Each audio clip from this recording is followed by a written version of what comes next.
প্রিয় উকিয়া টেকনাফবাসী এবং দেশবাসী ও সাংবাদিক ভাই বন্ধুগণ,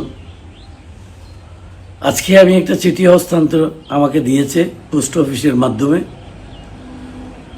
চিঠির লেখক হচ্ছে মুমিনুল আলম, আঞ্চলিক কোঅর্ডিনেটর, ব্যাটালিয়ন 71, কক্সবাজার।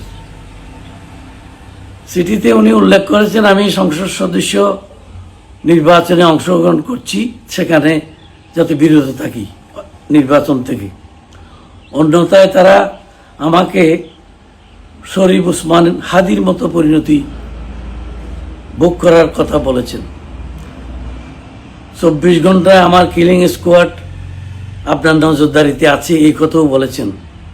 আমি এটা উকিয়া থানাতে জিডি করেছি এবং এটি খবর প্রকাশ হওয়ার সাথে সাথে ঢাকা থেকে আমাদের মাননীয় চেয়ারম্যান তারেক রহমান সাহেব আমাকে টেলিফোন করে খোঁজখবর নিয়েছেন এবং আমাকে তিনি সাহস দিয়েছেন।